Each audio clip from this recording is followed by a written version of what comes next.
YouTube, what's up, man? It's your boy, the one J Osh.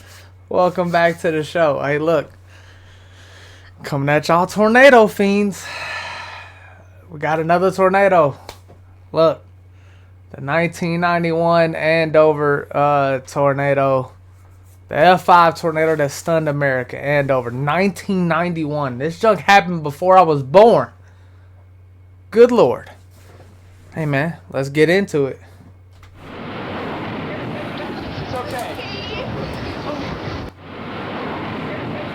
Look at that. That's crazy. Look at the footage.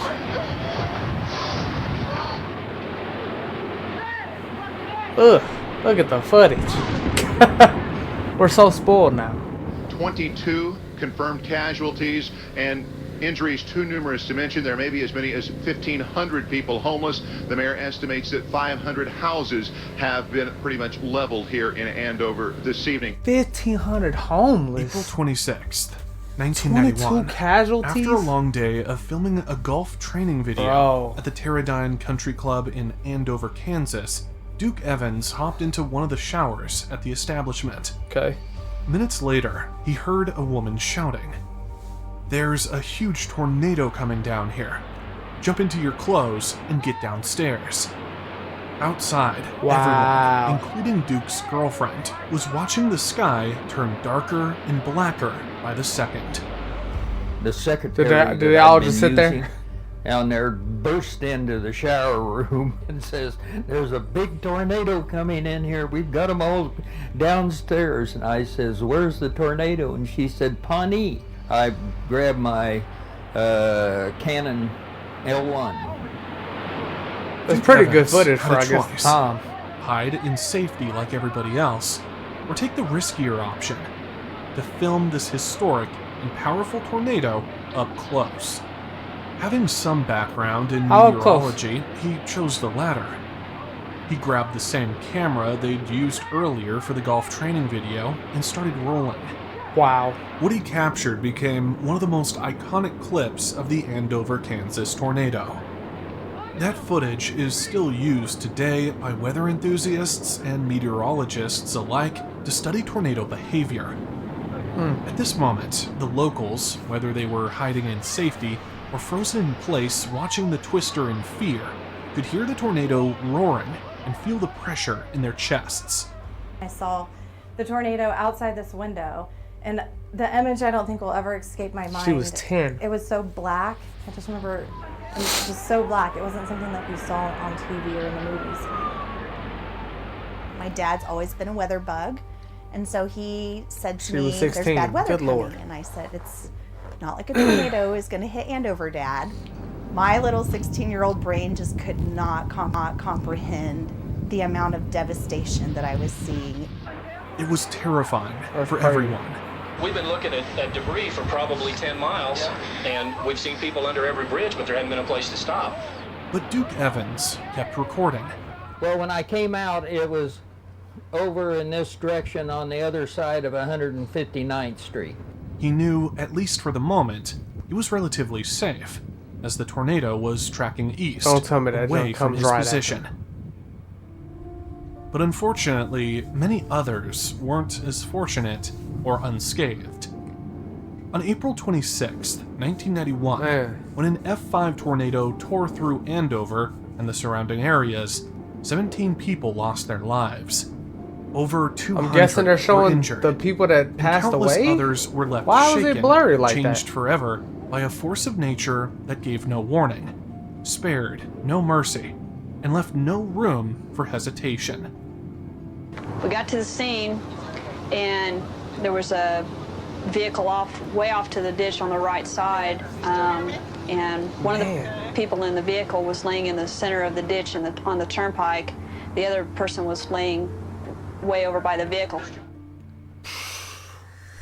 Kansas, being right in the heart of Tornado Alley, is one of the most tornado-prone places in the world. In fact, it ranks first in the United States for the number of F5 or EF5 rated tornadoes.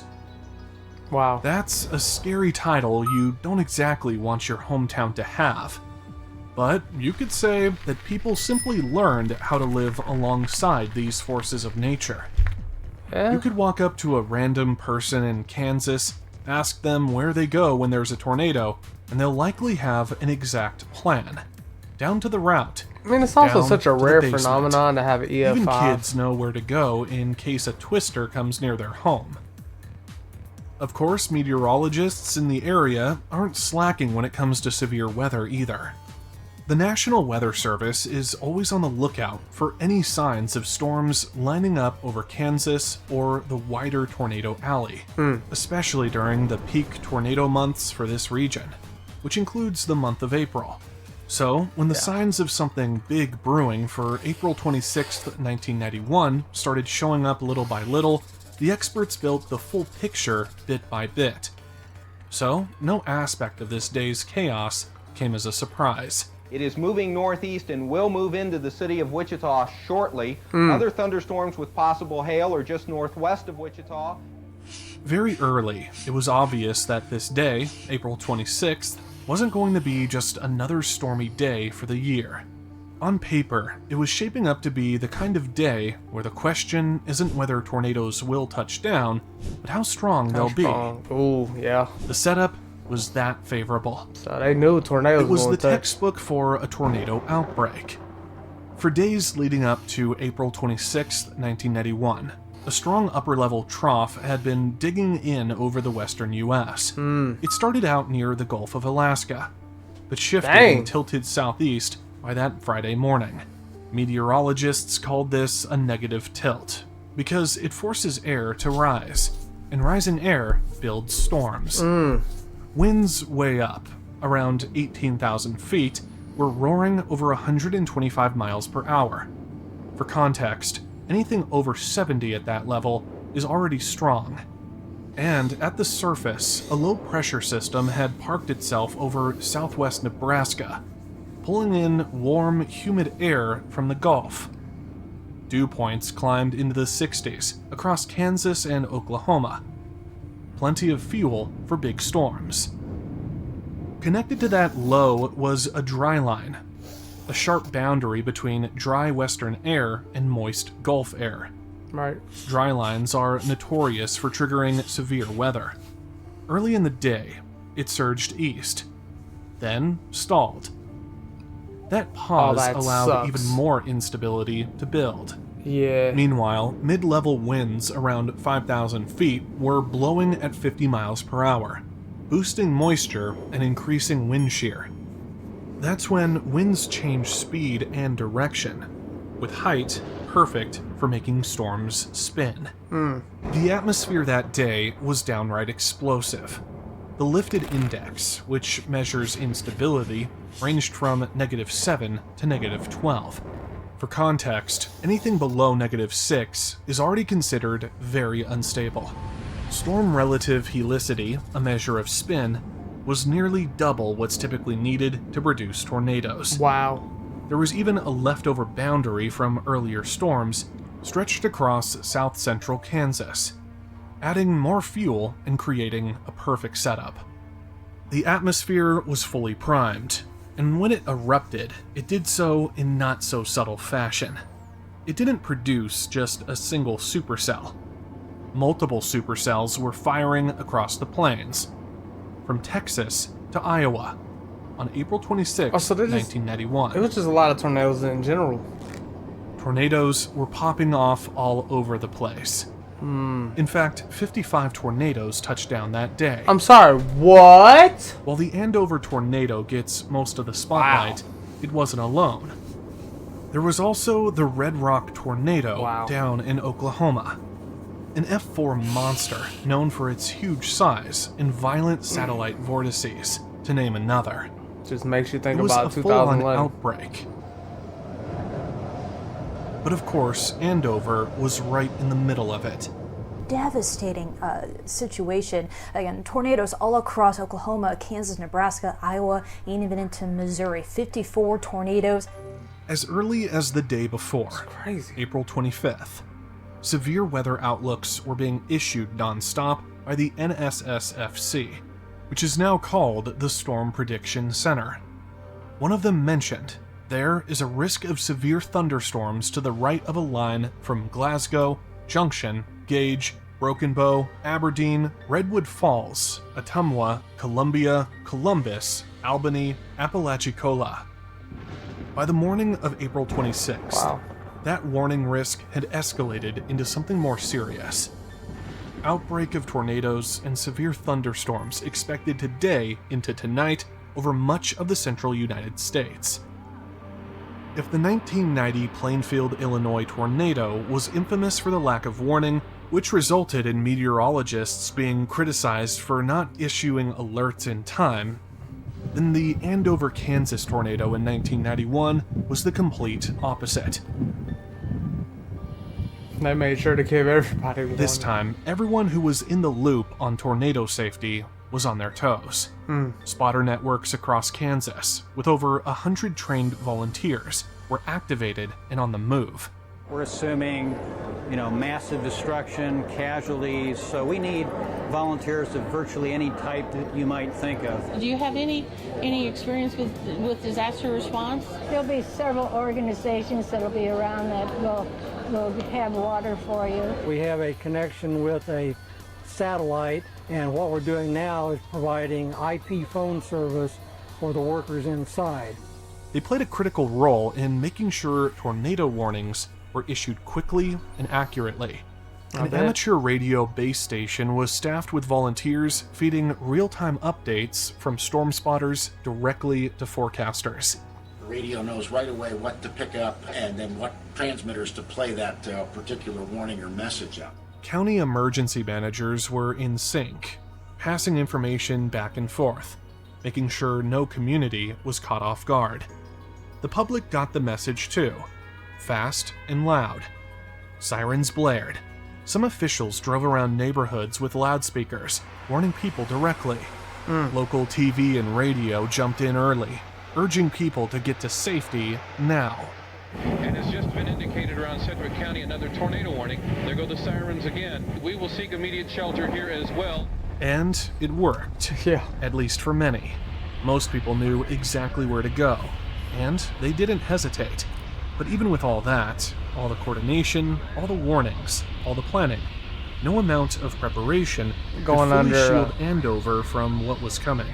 Because what was heading their way was strong enough to lift a car. Yeah, you're and not throw supposed it to go over a under there, mile. but And some people just didn't have the time or the means to get to safety.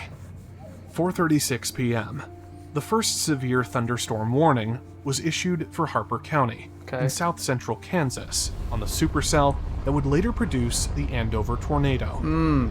It's official. The thunderstorms that had been brewing for days finally broke open. It wouldn't take long before AKE-TV in Wichita reported that golf ball-sized hail and 65-mile-per-hour winds were being observed in Harper County. And by 5:15 p.m., this same supercell produced its first tornado near Anthony, Kansas. No, this wasn't the tornado that would hit Andover yet. This was just the first twister. That's crazy. Short-lived, rated an F0, a weak fluke, a warm-up attempt before the real madness began. That man said a warm-up attempt. However, the National Weather Service took note of these early developments fast and efficiently. Following reports of that brief touchdown, by 5:26 p.m., the first tornado warning was issued for the Andover supercell. Just 4 minutes later, the storm continued tracking northeast and spawned another tornado near Freeport, Kansas. This one stayed on the ground for 16 miles, but still caused no significant damage. It was as if these initial twisters were simply the supercell warming up for the main act. 5:46 p.m. The dangerous supercell continued tracking northeast into Sedgwick County, and by 5:49 p.m., the deadly tornado that would eventually reach F5 strength, a mile-wide terror, touched down east of Clearwater. At this point, the National Weather Service issued an urgent bulletin, urging people near Hayesville, Derby, and Mulvane to seek shelter immediately. A tornado warning was also issued for eastern Sedgwick County. the tornado continued tracking northeast and began affecting the southern parts of Wichita. By 6:20 p.m., the tornado reached Hayesville. Here, it produced F2 to F3 damage, and multi-vortex characteristics were noted. Homes were torn apart. Trees snapped like twigs. Several residents narrowly survived by sheltering in basements or interior bathrooms. Again, but not everyone had that option. 2 minutes later, at 6:22 p.m., the twister still kept strengthening. I guess. The roar grew louder. And by 6:24 p.m., the tornado tore directly across McConnell Air Force Base. Oh, a wow. direct hit. It destroyed 9 major facilities on site, including the base hospital, a school, and the officers' club. Over 100 base housing units were flattened. It came dangerously close to a lineup of B-1B bombers, 2 of which, incredibly, were carrying nuclear warheads. I can't even begin to fathom what would have happened if those were also hit directly. Exactly. Miraculously, there were no fatalities reported at the base. However, 16 people were injured, and the damages totaled an estimated $62 million. By 6:27 p.m., the tornado had crossed over US 54 and was barreling straight toward Andover. At 6:30 p.m., a tornado warning that included Andover was issued. During this time, the worst possible moment, the sirens didn't go off. The system failed. So, at 6:31, an Andover police officer began driving through the Golden Spur Mobile Home Park, warning residents through a loudspeaker to take shelter immediately. It was a last-ditch effort, but it worked. That's good. About 150 people were able to get to safety. That's real good. 38 others either didn't Shout out have to the that cop time or didn't cops have the means to reach that the did shelter, though. Still, the tornado wasn't slowing down. At 6:40 p.m., an amateur radio spotter reported seeing the twister east of US 54, heading straight for Andover. 3 minutes later, the tornado reached the southern edge of the city. By 6:45 p.m., the Golden Spur Mobile Home Park and large portions of Andover took a direct hit. Winds at this point were estimated to be over 250 miles per hour. Oh my goodness. Homes were leveled. Debris was scattered across entire blocks. Lives were changed and lost in an instant. I know most of our neighbors didn't make it out because when we came out to go to the shelter, they were still in their house. That sucks. Thank God I'm alive, because that beam was where I was standing. Now I'm okay. The Golden Spur was completely devastated. 84% of over 240 homes in the park were destroyed. 13 people were killed. All of them had been unable to find adequate shelter. At 6:46 p.m., the National Weather Service office in Wichita was already running on backup power, but their warning systems held. Despite the outage, there was no delay in getting information out. By 6:40 p.m., the tornado continued tracking northeast, hitting the outskirts of Towanda. More rural homes and farms were damaged along its path. Trees stripped. Vehicles flipped. Power lines down. The tornado started showing signs of weakness. And finally, by 7:10 p.m., after nearly an hour on the ground, the Andover tornado dissipated west of El Dorado, just north of the Kansas Turnpike. Yeah, good riddance. Given the technology and resources available at the time, meteorologists and local officials did everything they could, in the best way they knew how, to keep people safe from the Andover tornado. But there are always going to be limits to how much you can prepare for something like this. Yeah. Whether that's 3 decades back or today.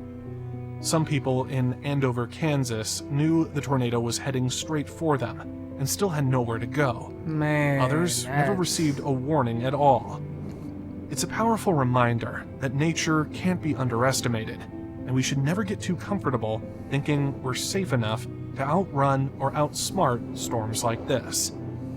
Until the day comes when no one has to fear for their life or home during a tornado, we have to keep pushing for better awareness, stronger systems, and never forget how quickly everything can change during a natural disaster. And that's why we'll continue making these types of videos.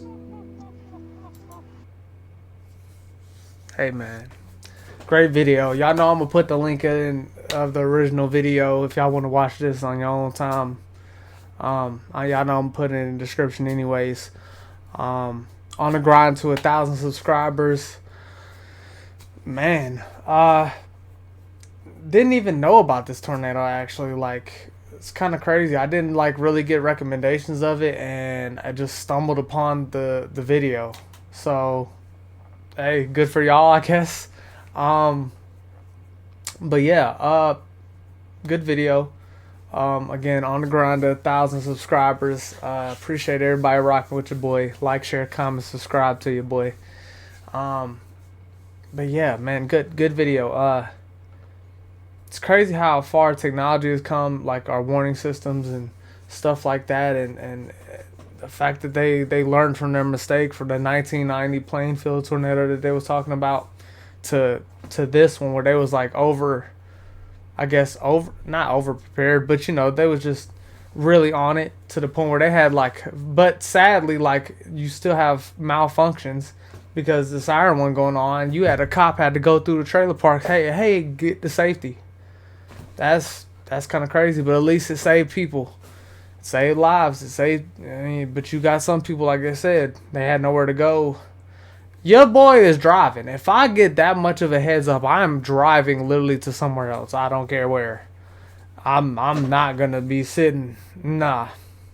Unless it's like a situation like Joplin where you just ain't really got a chance to get nowhere. If I have a chance, I'm gone. I'm sorry. We're out of here. But again, nice video. Hope y'all liked it. Again, you know, like, share, comment, subscribe.